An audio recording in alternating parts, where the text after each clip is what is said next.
विगत दिन में वर्कलोड को नहीं मृत्यु होता कथा आपण मानक नजर आसी वर्तमान पुणी एपरी एक खबर पूरा कॉर्पोरेट जगत को चहलाई देछि। काम प्रेसर रे उत्तर प्रदेश झांसी रे थिबा एक फाइनान्स कंपनी कर्मचारी 42 वर्षीय तरुण सक्सेना गत रविवार दिन आत्महत्या करिसेंती।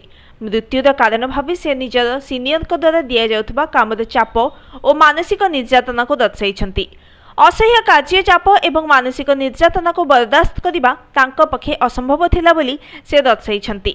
तेबे सूचना अनुसार एपरी कठोर पदक्षेप नेबा पूर्व से निजर पत्नी एवं दुई पिलांकु गोटिए कोठरी रे ताला पकाई रखिथिले बोली जणा पड़िछि। निजर सर्वश्रेष्ठ उद्यम सत्वे तांकर सीनियर तांको उपरे खुशी नथिबा कथा से निज सुइसाइड नोट रे लिखिछंती। एपरी भाबरे बारंबार तांको अपमान सह्य करबा को पडुथबा कथा मध्य से लिखिछंती।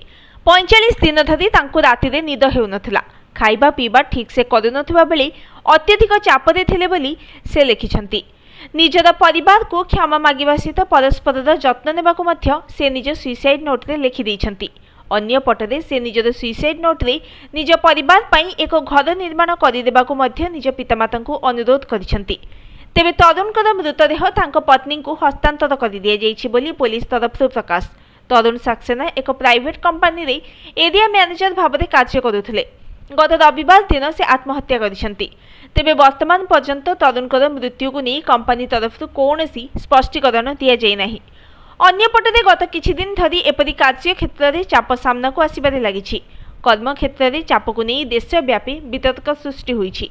प्राय 4 मास धरी ईवाईर पुणे कार्यालय में कार्य करुथबा 26 वर्षीय आनंदकर गत जुलाई रे देहांत होइतिला। एने तांको मां कार्य क्षेत्र अधिक चाप को दायी करथिले। परे अन्य एक घटनाक्रम में जड़े एचडीएफसी बैंक कर्मचारी ऑफिस में मृत्युवरण करथिले। तांकर सहकर्मी माने मध्य कार्य क्षेत्र में अधिक चाप को दायी करथिले। Bureau report news today.